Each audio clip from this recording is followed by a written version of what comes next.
আসসালামু আলাইকুম। আজি আপোনালোকৰ সন্মুখত আৰু এটা নতুন বিষয় লৈ আহিছোঁ। সেয়া হৈছে ইছলামী আদৰ্শ পৰিয়াল, অৰ্থাৎ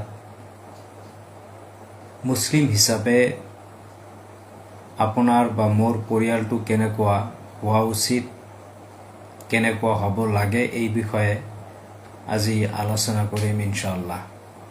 আজিৰ এই আলোচনা আৰম্ভ কৰাৰ পূৰ্বতে মই আপোনালোক সকলোকে স্বাগতম জনাইছোঁ। আসসালামু আলাইকুম ওৰহমাতুল্লাহি বাৰাকাতুহু।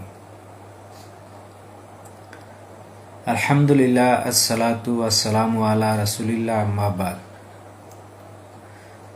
আজিৰ বিষয়টো হৈছে ইছলামী আদৰ্শ পৰিয়াল। ইছলামী আদৰ্শ পৰিয়াল কেনেকুৱা হোৱা উচিত অলপ আলোচনা কৰিম, বেছি দীঘলীয়া নকৰিম ইনশাআল্লাহ। তো ইছলামী আদৰ্শ পৰিয়াল এইটো কেইবাটাও খণ্ডত ভাবিছোঁ আলোচনা কৰিম। তাৰে আজি প্ৰথম খণ্ডত মই অলপ থুলমূলকৈ আলোচনা কৰিম। আৰু যদি এনেকুৱা লাগে যে এইটো আন মুছলিমসকলেও জনা উচিত, তেনেহ'লে দয়া কৰি শ্বেয়াৰ কৰিব। তো আদৰ্শ পৰিয়াল, আমি জানো এটা পৰিয়াল সৃষ্টি হয় স্ত্ৰী আৰু স্বামীৰ মাজেৰে এটা পৰিয়ালৰ আৰম্ভণি, অৰ্থাৎ স্বামী স্ত্ৰী তাৰপিছত ল'ৰা ছোৱালী, এইকেইটা মিলি এটা পৰিয়ালৰ সৃষ্টি হয়। আৰু যদি অলপ ডাঙৰ পৰিয়ালৰ কথা চিন্তা কৰোঁ, তেনেহ'লে তাতে মা দেউতা থাকিব, ল'ৰা ছোৱালী, তাতে খুৰা খুৰী থাকিব, তাতে আটা আবু থাকিব, এনেকুৱা খুৰাৰ ল'ৰা ছোৱালী, এনেকুৱা সকলোখিনি মিলি এটা ডাঙৰ পৰিয়ালৰ সৃষ্টি হয়। কিন্তু যদি এখন সৰু পৰিয়ালৰ কথা আমি কওঁ, তেনেহ'লে তাতে মা দেউতা, ল'ৰা ছোৱালী। আজি মই আলোচনা কৰিম এটা সৰু পৰিয়ালৰ বিষয়ে, যে এটা আদৰ্শ পৰিয়াল কেনেকুৱা হোৱা উচিত। এটা আদৰ্শ পৰিয়াল হ'বলৈ হ'লে তাতে স্বামী আৰু স্ত্ৰী এই দুয়োজনৰ পৰাই আৰম্ভ হ'ব। পিছৰ পৰ্যায়ত ল'ৰা ছোৱালী আহিব। তো এই আটাইকেইজন মিলি এটা সৰু পৰিয়াল। এই পৰিয়ালটো ইছলামৰ দৃষ্টিত আদৰ্শ কেনেকৈ হ'ব, এই বিষয়ে আলোচনা কৰিম। অৰ্থাৎ ইছলামে আমাক কি শিকায়, ইছলামে আমাক কি কৰিব দিয়ে, সেইখিনিৰ যদি আমি প্ৰতিফলন আমাৰ পৰিয়ালত কৰিব পাৰোঁ, তেনেহ'লে সেই পৰিয়ালটোক আদৰ্শ পৰিয়াল বুলি কোৱা হ'ব। অৰ্থাৎ আপোনাৰ পৰিয়ালত যদি ইছলামৰ নীতি নিয়ম অনুসৰণ হৈ আছে, আপোনাৰ পৰিয়ালত ইছলামৰ আদৰ্শ বিদ্যমান হৈ আছে, তেনেহ'লে আমি সেই পৰিয়ালটোক আদৰ্শ পৰিয়াল বুলি ক'ব পাৰি। ইছলামত দিনটোৰ আৰম্ভণি হয় ফজৰৰ সালাতৰ মাধ্যমে। যদি আপোনাৰ পৰিয়াল বা মোৰ পৰিয়াল এই ফজৰৰ সালাতৰ মাধ্যমেৰে আমি যদি দিনটো পাৰ কৰিছোঁ, তেনেহ'লে ইছলামী যিটো আদৰ্শ পৰিয়াল, এইটো প্ৰথম পৰ্যায়ত আমি সফল বুলি ক'ব পাৰি। এনেকৈ ফজৰৰ সালাতৰ পিছত, তাৰপিছত আহিল সূৰ্য উদয় হোৱালৈকে পুৰুষ মানুহসকলে মছজিদত বহি আল্লাহৰ জিকিৰ কৰিব, আল্লাহৰ নাম ল'ব। নাম লৈ অৱশেষত যেতিয়া বেলি উঠিব তেতিয়া 2 ৰাকাত সালাত আদায় কৰি ঘৰলৈ আহিব। আহি ঘৰত যদি কিবা খোৱা বস্তুৰ আয়োজন হৈছে তেনেহলে সেয়া খাব। মন কৰিব আল্লাহৰ নবী সাল্লাল্লাহু আলাইহি সাল্লামে এই খোৱাৰ সময়ত বা খোৱাক লৈ কোনো ধৰণৰ কেতিয়াও কোনো অভিযোগ কৰা নাছিল। কিবা বস্তু যদি তেখেতৰ খোৱাত নালাগিছিল তেতিয়া সেই বস্তুটো খোৱা নাছিল, কিন্তু কেতিয়াও এই খোৱা বস্তুক লৈ সমালোচনা বা খোৱা বস্তুৰ দোষ ধৰা নাছিলে। তেনেকৈ আমি যদি আমাৰ পৰিয়ালক আদৰ্শ কৰিব বিচাৰো তেনেহলে আমিও সেই নবীৰ আদৰ্শ মতে খোৱা বোৱাত আমি ধ্যান দিব লাগিব, মনোযোগ দিব লাগিব। অৰ্থাৎ ৰাতিপুৱা আমি কিবা এটা খালো, খাই আমাৰ যি কৰ্ম আছে আমি কৰ্ম আৰম্ভ কৰি দিলো।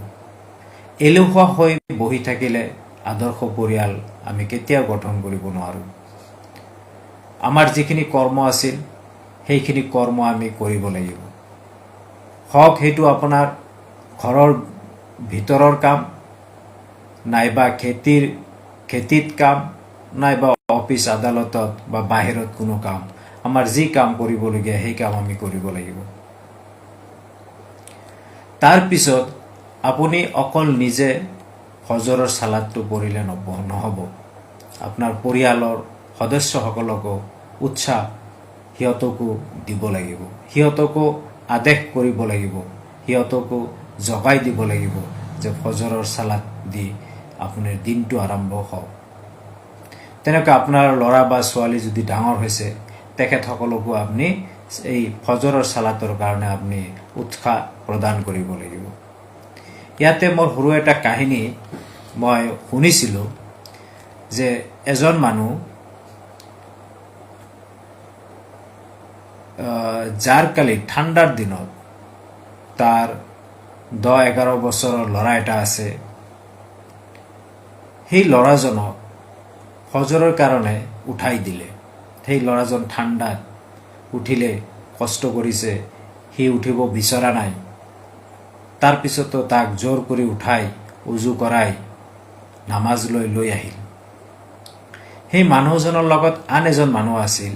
তেখেতে সুধিলে যে আপুনি এই ঠাণ্ডাত সৰু ল'ৰাটোক কিয় টোপনিৰ পৰা উঠাই দিলে, কিয় এই সময়ত ঠাণ্ডা পানীৰে উজু কৰিব লগা হ'ল?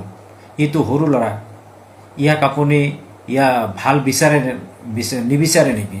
ইয়াৰ যে ভাল হওক এইটো আপুনি নিবিচাৰে নেকি? তেতিয়া সেই মানুহজনে কৈছিল যে মই নিশ্চয় এই ল'ৰাটোৰ ভাল বিচাৰো, সেইকাৰণে আজি এই ঠাণ্ডাটো তাক উঠাই দিছো।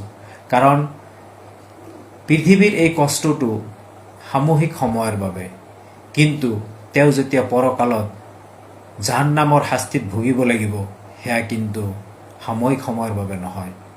আৰু সেই শাস্তি এই পৃথিৱীৰ এই কষ্টৰ তুলনাত অনেক বেছি, যাৰ কোনো তুলনা নহয়। তো চাব, এজন দেউতাই তাৰ ল'ৰাক উঠাই দিছে এই ঠাণ্ডাৰ দিনত। তাৰমানে তেখেতে আদৰ্শ পৰিয়াল কেনেকৈ গঠন কৰিব লাগে সেইজন মানুহে জানিছিল। সেইবাবে এই ঠাণ্ডাৰ দিনতো নিজৰ ল'ৰাক উঠাই দিছিল ফজৰৰ সালাতৰ কাৰণে। এইটো মই এটা শুনা কাহিনী, কিন্তু এইটো বাস্তৱ এটা ঘটনা। তেনেহলে আমিও তেনেকুৱা কৰিব লাগিব, নিজৰ ল'ৰা ছোৱালীক আমি উঠাই দিব লাগিব। কিন্তু আমাৰ সমাজত বা আমাৰ চাৰিওফালৰ যিটো পৰিৱেশ বৰ্তমান, যে ৰাতিপুৱা 8টা, 9টা, 10টালৈকে আমাৰ ল'ৰা ছোৱালী বা আমি অভিভাৱকসকলেও ৰাতিপুৱা 9টা, 10টালৈকে আমি টোপনি মাৰি থাকোঁ, যিটো আদৰ্শ পৰিয়ালৰ কোনো এটা গুণেই নহয়। আমি সোনকালে উঠিব লাগিব, ৰাতিপুৱা উঠিব লাগিব, ফজৰৰ সালাত আদায় কৰিব লাগিব। আমি ল'ৰা ছোৱালীক উঠাব লাগিব, কিন্তু আমি ওলোটা কৰোঁ। আমি 8টা, 9টা, 10টালৈকে আমি টোপনি মাৰি থাকোঁ। আধা দিনটো আমাৰ টোপনিতে গুচি যায়। এইটো আমাৰ কেতিয়াও আদৰ্শ পৰিয়াল গঠন হ'ব নোৱাৰে, আৰু ইয়াতে আমি সুস্থ থাকিব নোৱাৰোঁ। কাৰণ দেৰিকৈ যিসকলে টোপনিৰ পৰা উঠে সিহঁতৰ স্বাস্থ্য ভালে নাথাকে, স্বাস্থ্যৰ বিভিন্ন প্ৰকাৰৰ সমস্যা দেখা দিয়ে। গতিকে আমি সোনকালে ৰাতিপুৱা উঠিব লাগিব। ৰাতিপুৱা সোনকালে উঠিব লাগিব, সালাত আদায় কৰিব লাগিব, কিবা খোৱাৰ যদি যোগান হৈছে তেনেহ'লে খাব লাগিব, তাৰপিছত নিজৰ কামত ওলাই যাব লাগিব। তাৰপিছত আহিল দুপৰীয়াৰ আহাৰ। আমি দুপৰীয়াত আহাৰ কৰিব লাগিব, যি ঘৰত বনাইছে সেয়াই যথেষ্ট। আমি কোনো কাৰণে ক'ব নালাগে এইটো নাখাওঁ এইটো নাখাওঁ, আমি এইটো লাগিব এইটো লাগিব। মনত কৰিব, আপোনালোকে হয়তো জানে যে আল্লাহৰ নবী সাল্লাল্লাহু আলাইহি সাল্লাম তেখেতৰ কেইবাদিনলৈকে তেখেত নাখাই থাকিছিল। তেখেতৰ ঘৰত যিটো চুলা সেইটো জ্বলা নাছিল, অৰ্থাৎ একো ৰন্ধা বঢ়া হোৱা নাছিল তেখেতৰ পৰিয়াললৈ। আৰু আপুনি যি খাই আছে আজি, আপোনাৰ এবাৰো সেই কথাটো, নবীৰ সেই পৰিৱেশটো আপোনাৰ মনত নাহেনে? আপোনাৰ কষ্ট নহয়নে? যা আমি কিমান ধুনীয়া ধুনীয়া ভাল ভাল ভোজন কৰি আছোঁ, অথচ নবী সেই সময়ত নাখাই আছিলে।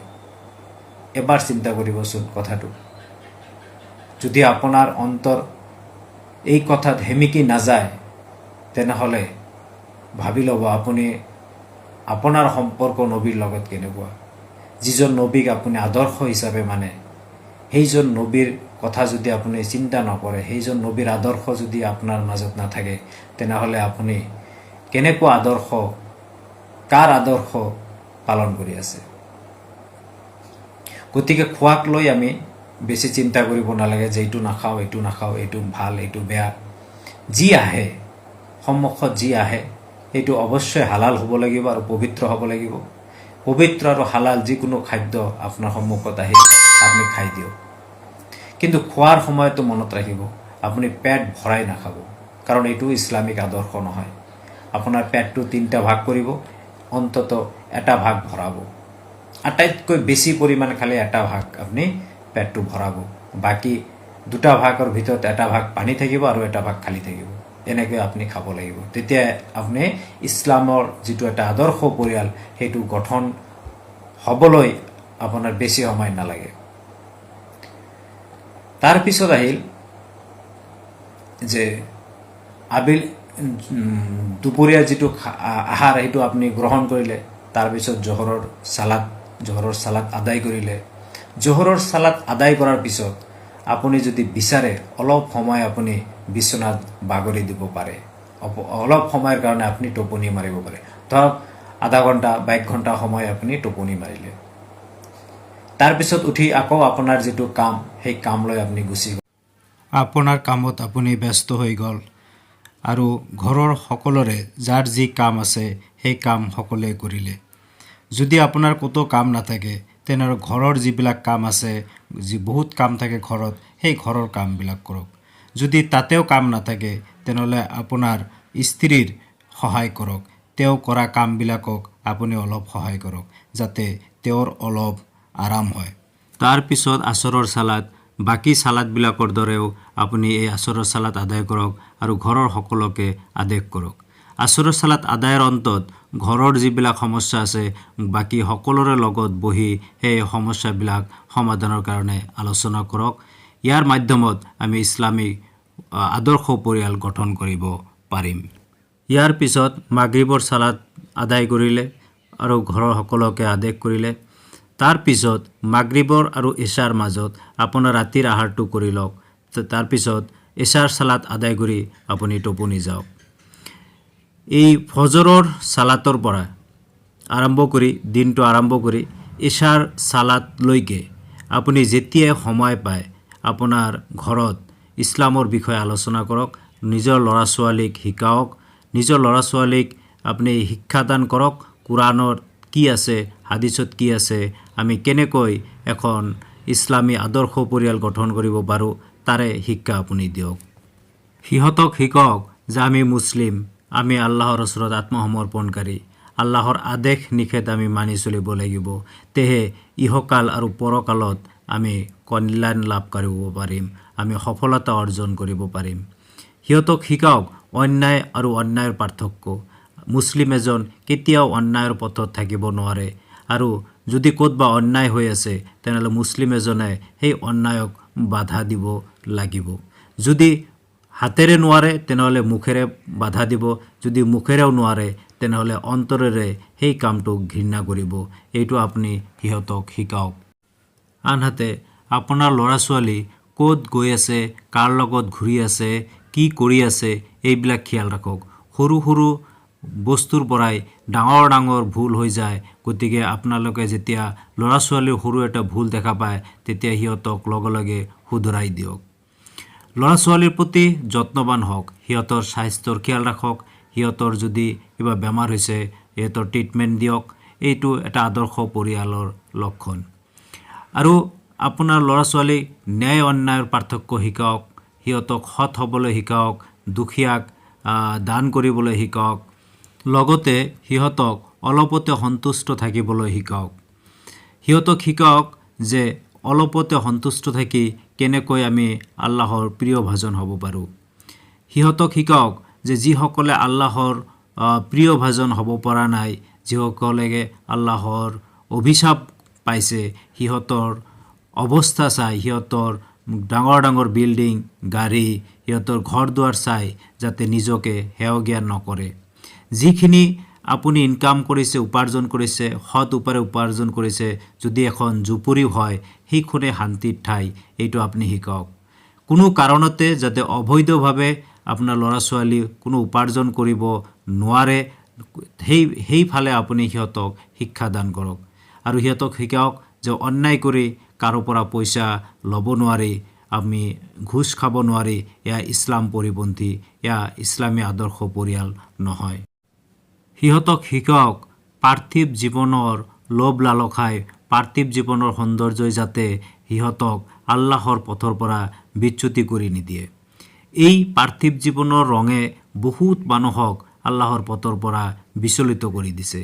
সেয়া হ'লে আমি পৰকালত কঠোৰ শাস্তিৰ সন্মুখীন হ'ব লাগিব। গতিকে সিহঁতক শিকাওক যাতে পাৰ্থিৱ জীৱনৰ লোভ লালসাই সিহঁতক যাতে সঠিক পথৰ পৰা বিচ্যুতি কৰি নিদিয়ে, এইটো আপুনি শিকাওক। যিসকলে পাৰ্থিৱ জীৱনৰ লোভ লালসাৰ প্ৰতি আকৃষ্ট হৈছে সিহঁতৰ পৰকালৰ জীৱন বিফল হৈ পৰিছে। পৰিয়ালৰ সকলোৱে মিলি একেলগে খোৱাৰ অভ্যাস গঢ়ি তোলক। এয়াও এক ইছলামী পৰিৱেশ। কাৰণ যেতিয়া একেলগে খাব, কোনে কি খালে, কোনে কি নাখালে, কোনে কম খালে, এইবিলাক আপুনি খেয়াল ৰাখিব পাৰিব। দ্বিতীয়তে বেছি নাখাব। ৰাতিপুৱা এবাৰ যদি খায় আৰু ৰাতি এবাৰ। প্ৰয়োজনত যদি ভোক লাগে তেতিয়াহে খাব, বিনা ভোকত আপোনালোকে কেতিয়াও নাখাব। অতিৰিক্ত ভোজনৰ ফলত বহুতো বেমাৰৰ সৃষ্টি হয়, আমি সকলোৱে জানো, বিজ্ঞানেও এয়া কয়। গতিকে আমি চেষ্টা কৰিব লাগিব কম খোৱাৰ। আনহাতে দুখীয়া দৰিদ্ৰক খাদ্যদান কৰিব লাগিব, পোচাক পৰিচ্ছদ দিব লাগিব, দান দক্ষিণা কৰিব লাগিব দুখীয়া মানুহক। এইবিলাকো ইছলামী আদৰ্শ পৰিয়ালৰে এটা গুণ। আনহাতে বৰ্তমান হৈছে ইণ্টাৰনেটৰ যুগ। এই ইণ্টাৰনেটৰ মাধ্যমত বহুতো বৈধ অবৈধ বস্তু আমি মোবাইল, টেবলেট, লেপটপ ইত্যাদিত আমি চাব পাৰোঁ। গতিকে এইবিলাক আপুনি নিজেও ইয়াৰ পৰা বিৰত থাকিব আৰু নিজৰ ল'ৰা ছোৱালী বা নিজৰ ঘৰৰ আপোনাৰ স্ত্ৰী বা আপোনাৰ স্বামী এইবিলাক যাতে নাচায় তাৰ প্ৰতিও আপুনি যত্নৱান হ'ব লাগিব। যিহেতু আজিকালি ল'ৰা ছোৱালী সৰু, সিহঁতৰ 10 বছৰ, 12 বছৰ, 15 বছৰ, সিহঁতে বুজি নাপায় কোনটো ভাল কোনটো বেয়া। সিহঁতৰ বেয়া বস্তুটোৱেই ভাল লগাৰ কথা। সিহঁতে বিভিন্ন ৰং ধেমালিৰ বস্তুবিলাক চাই ভাল পায় আৰু সিহঁতৰ যি অমূল্য সম্পদ সময়, সেই সময়টো এই মোবাইল, এই টেবলেটে সিহঁতৰ অমূল্য সময়টোক নষ্ট কৰি আছে। এই বিষয়ে আপুনি সতৰ্ক হ'ব লাগিব। আপোনাৰ ল'ৰা ছোৱালীকো সতৰ্ক কৰাব লাগিব যে এইবিলাক হৈছে সময় নষ্ট কৰাৰ এটা মাধ্যম। আৰু যিহেতু সময়টো আমি গুৰুত্ব সহকাৰে ল'ব লাগিব, সময়টো এটা অমূল্য সম্পদ। কাৰণ এই জীৱনটো আমি এবাৰেই পাওঁ আৰু এই জীৱনত যদি আমি সফলতা অৰ্জন কৰিব নোৱাৰোঁ তেনেহ'লে আখিৰাতত আমাৰ কিন্তু কোনো নিস্তাৰ নাথাকিব। গতিকে সিহঁতক শিকাব লাগিব যে সময়টো কেনেকৈ সৎ কামত ব্যৱহাৰ কৰিব লাগে। এনে অভাৱতে মোবাইল চাই, ৰীল চাই, এইবিলাক চাই সময় নষ্ট কৰি শেষত গৈ যেতিয়া মৃত্যুৰ সময় আহি যাব তেতিয়া অকল আফচোচ কৰাৰ বাহিৰে আৰু একো পথ নাথাকিব। কিন্তু সেই আফচোচে আমাক কোনো সহায় কৰিব নোৱাৰে। গতিকে সিহঁতক লক্ষ্য ৰাখিব সিহঁতে কি কৰি আছে। আমি যিহেতু মুছলিম, এখন আদৰ্শ পৰিয়ালৰ আমি সপোন দেখোঁ। গতিকে আমি সকলোৱে সতৰ্ক হ'ব লাগিব। প্ৰত্যেকটো ক্ষেত্ৰত নিজৰ ল'ৰা ছোৱালী, নিজৰ স্ত্ৰী বা নিজৰ স্বামী কোনে কি কাম কৰি আছে, কেনেকৈ কৰি আছে, এইবিলাকৰ প্ৰতি আমি খেয়াল ৰাখিব লাগিব। আৰু এটা বস্তু হৈছে, সেইটো হৈছে সৎ উপাৰ্জন। আমাৰ উপাৰ্জনটো সদায় সৎ হ'ব লাগিব। আমি যদি সৎ উপাৰ্জন নকৰোঁ, তেনেহ'লে আমি ইছলামী আদৰ্শ পৰিয়াল আমি কেতিয়াও গঠন কৰিব নোৱাৰোঁ। ওপৰে ওপৰে যিমানেই আদৰ্শ আমি নেদেখাওঁ কিয়, কিন্তু ভিতৰৰ পৰা আমি কেতিয়াও আদৰ্শিত হ'ব নোৱাৰিম। কাৰণ আমি অসৎ উপায়ে কৰি আছোঁ। গতিকে অসৎ উপাৰ্জনেৰে আমি যি ভোগ কৰি আছোঁ, আমাৰ ল'ৰা ছোৱালীক যি খুৱাই আছোঁ, আমি যি খাই আছোঁ, এইবিলাক কিন্তু আমাৰ যিটো তেজ মাংস গঠিত হৈ আছে এই অসৎ উপাৰ্জনৰ ফলত, সেই তেজ মাংস গঠন হোৱা, অসৎ উপায়ৰ ফলত গঠন হোৱা এই তেজ মাংসৰ শৰীৰ কেতিয়াও কিন্তু জান্নাতত প্ৰৱেশ নকৰে। কাৰণ আমি উপাৰ্জনটো সৎ কৰা নাই। গতিকে এইফালেও আপুনি লক্ষ্য ৰাখিব যে আপুনি উপাৰ্জন যিটো কৰি আছে সেইটো সৎ হয় নে নহয়। যিয়েই নহওক, আপোনাৰ হাজবেণ্ডে হওক, আপোনাৰ ৱাইফে হওক বা আপোনাৰ ল'ৰা ছোৱালীয়ে হওক, সিহঁতে কোন পথত আপুনি উপাৰ্জন কৰি আছে সেয়া আপুনি লক্ষ্য ৰাখিব। দ্বিতীয়তে আৰু এটা লক্ষণীয় বস্তু এইটো হৈছে, এই উপাৰ্জিত সম্পদ আমি কি ক্ষেত্ৰত, কি কামত আমি ব্যয় কৰি আছোঁ। যিটো ক্ষেত্ৰত আমি ব্যয় কৰি আছোঁ, সেইটো ক্ষেত্ৰত ব্যয় কৰাৰ উপযোগী স্থান হয় নে নহয়, তাৰ প্ৰতি আমি খেয়াল ৰাখিব লাগিব, তাৰ প্ৰতি আমি যত্নৱান হ'ব লাগিব। তাৰপিছত আৰু এটা বিষয়, সেইটো হৈছে যে আপোনাৰ পৰিয়ালত আপোনাৰ ৱাইফ, আপোনাৰ ছোৱালী, আপোনাৰ ল'ৰা, আপোনাৰ মা দেউতা, সিহঁতে আল্লাহৰ হুকুম পালন কৰি আছে নে নাই, তেওঁলোকে আল্লাহৰ হুকুম মতে জীৱন নিৰ্বাহ কৰি আছে নে নাই, সেইফালে আপুনি দৃষ্টি দিব লাগিব। যদি দিয়া নাই, তেনেহ'লে সিহঁতক সেইফালে যাতে আল্লাহৰ হুকুম পালন কৰে, তাৰ বাবে আপুনি পৰামৰ্শ দিহা আগবঢ়াব লাগিব। দ্বিতীয়তে, যদি আপোনাৰ ঘৰত তিৰোতা মানুহ আছে, সিহঁতক শিকাব লাগিব যে ইছলামিক পৰ্দা কেনেকুৱা বস্তু। অৰ্থাৎ আপুনি যেতিয়া ঘৰত আপোনাৰ ল'ৰা ছোৱালীৰ লগত থাকিছে, তেতিয়া আপোনাৰ পৰ্দা একৰকমৰ হ'ব। আৰু যেতিয়া ভিন্ন মানুহ আহিব আপোনাৰ ঘৰত, যাৰ লগত পৰ্দা কৰিব লাগে, সেই মানুহৰ আগত যদি আপুনি পৰ্দা নকৰে, তেনেহ'লে আপুনি কেতিয়াও আদৰ্শ পৰিয়াল আপুনি গঠন কৰিব নোৱাৰে। মোৰ এটা বাস্তৱ উদাহৰণ মই আজি দিব বিচাৰিম। কেইবছৰমান আগৰ কথা, মোৰ কলেজ জীৱনৰ এজন বন্ধু, তেখেতৰ ঘৰ হাটশিঙিবাৰী। তেখেতে মোক ৰাতি খোৱাৰ কাৰণে আমন্ত্ৰণ কৰিলে। মই গ'লোঁ। খোৱাৰ টেবুলত বহুত ধৰণৰ খোৱা বস্তু যোগাৰ কৰিছে। খোৱা লোৱা হ'ল, তেখেতে মোক খাবলৈ দিলে। তেখেতৰ দুজনী ছোৱালী আছে, সম্ভৱতঃ এজনী ছোৱালী 8 বা 10 বছৰীয়া আৰু এজনী 4-5 বছৰীয়া। তেওঁলোকে মোক পৰিৱেশন কৰিলে। পৰিৱেশন হ'ল, খোৱা লোৱা হ'ল। এতিয়া যেতিয়া তাৰ ঘৰৰ পৰা ওলাই আহিম, মোৰ বন্ধুৰ লগত কথা পাতিলোঁ। কথা পাতি বন্ধুৱে মোক আগুৱাই দি গ'ল। কিন্তু এবাৰৰ কাৰণেও মোৰ সেই বন্ধুজনে মোক কোৱা নাই যে আহক মোৰ ৱাইফৰ লগত, মোৰ স্ত্ৰীৰ লগত পৰিচয় হৈ যাওক। মোৰ কলেজ জীৱনৰ বন্ধু, তেওঁ কেতিয়াও কোনো মাদ্ৰাছাত পঢ়া নাই, কোনো ইছলামিক পণ্ডিত নহয়, কোনো আলিম নহয়। তেখেতে যে মোক তেখেতৰ ৱাইফক লগত পৰিচয় কৰাই নিদিলে, তাৰ ৱাইফৰ লগত মোক লগ কৰাই নিদিলে, মই তেওঁৰ ৱাইফক মই নেদেখিলোঁ, মোক নেদেখালে, এনেকুৱা মোৰ বন্ধুৰ তালিকাত যিমান বন্ধু আছে মই আজিলৈকে পোৱা নাই, অকল সেইজন বন্ধুক মই পাইছোঁ। আমি হ'লে কি কৰোঁ সাধাৰণতে, বন্ধু আহিছে ঘৰত, নিজৰ ৱাইফক লগত লৈ যাওঁ, পৰিচয় কৰাই দিওঁ যে সি মোৰ বন্ধু। কিন্তু তেখেতে সেইটো কৰা নাই। তেখেতৰ নিশ্চয় সেইখিনি ইছলামিক আদৰ্শ আছে যে মোৰ নিজৰ ৱাইফ আৰু ই মোৰ বন্ধু, বন্ধুৰ লগত মোৰ ৱাইফৰ পৰ্দা আছে, মই কেনেকৈ মোৰ বন্ধুক মোৰ ৱাইফৰ লগ কৰাই দিওঁ। সঁচা কথা যদি মই কওঁ, মই অন্তৰৰ পৰা মোৰ সেই বন্ধুজনৰ প্ৰতি শ্ৰদ্ধা আহিছিল যে আজিৰ এই সময়ত এজন সাধাৰণ কলেজত পঢ়া, সাধাৰণ স্কুলত পঢ়া বন্ধু এজন যদি তাৰ ভিতৰত ইমানখিনি ইছলামৰ জ্ঞান থাকে, তেনেহ'লে আমি যিবিলাক মানুহ আছোঁ, মুছলিম মানুহ যিবিলাক আছোঁ, আমাৰ মাজত সেই জ্ঞান আজি কিয় নাই? মই আজিও সেই কথা মোৰ মনত পৰে আৰু অন্তৰৰ পৰা মোৰ সেই বন্ধুজনৰ প্ৰতি দোৱা ওলাই আহে যে আল্লাহে মোৰ সেই বন্ধুক ইছলামৰ জ্ঞান বেছিকৈ দিয়ক আৰু তেওঁক জান্নাতুল ফিৰদাউছ নচিব কৰক।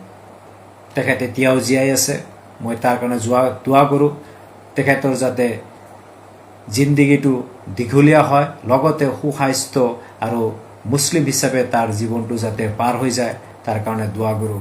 আৰু মৃত্যুৰ পিছত তেখেতক যাতে আল্লাহে জান্নাতুল ফিৰদাউছ দান কৰে, তাৰ বাবেও দোৱা কৰোঁ। অকল তাৰ বাবে নহয়, তাৰ পৰিয়ালবৰ্গৰ বাবেও মই দোৱা কৰোঁ। তে চাওক, এজন সাধাৰণ স্কুলত কলেজত পঢ়া এজন মানুহ, তেখেতৰ যদি ইমানখিনি জ্ঞান আছে, আমাৰ কিয় নাই? আমি কিয় নাজানো? নিশ্চয় আমিও জানো, কিন্তু আমি পালন নকৰোঁ। গতিকে আহক আমিও পালন কৰোঁ। যিমানখিনি আমাৰ সমৰ্থ আছে সেই সমৰ্থ অনুযায়ী আমি পালন কৰোঁ। আৰু আমাৰ যি ল'ৰা ছোৱালী আছে, আমাৰ যি তিৰোতা আছে, সিহঁতক আমি পৰ্দাৰ কাৰণে উৎসাহিত কৰোঁ। সি ঘৰতে হওক বা ঘৰৰ বাহিৰতে হওক বা কৰ্মক্ষেত্ৰতে হওক, যিকোনো ঠাইতে হওক, আমি আল্লাহে যিখিনি আমাক পৰ্দা মেইনটেইন কৰিছে সেইখিনি আমি কৰিব লাগিব। আমি যাতে বেলেগ পুৰুষৰ লগত কোনো যৌন সম্পৰ্কৰ বা যৌন কথা বাৰ্তা আমি নাপাতোঁ, তাৰ বাবে আমি যত্নৱান হ'ব লাগিব। তেনেকৈ আমি পুৰুষসকলে বেলেগ মহিলাৰ লগত যাতে যৌন সম্পৰ্ক নকৰোঁ, যৌন কথা বাৰ্তা নাপাতোঁ, তাৰ কাৰণে আমি পুৰুষসকল যত্নৱান হ'ব লাগিব। আমি উভয়ে যেতিয়া এক আল্লাহৰ হুকুম পালন কৰিবলৈ চেষ্টা কৰিম, তেতিয়াই সম্ভৱ হ'ব এখন ইছলামিক আদৰ্শ পৰিয়াল গঠন কৰিবলৈ। অন্যহাতে আপোনাৰ পৰিয়ালৰ যদি আধা সংখ্যক ইছলাম মানে, আধা সংখ্যক যদি ইছলাম নামানে, তেনেহ'লে সেইখন পৰিয়াল কেতিয়াও আদৰ্শ পৰিয়াল হিচাপে আপুনি গঠন কৰিব নোৱাৰে, সম্ভৱে নহয়।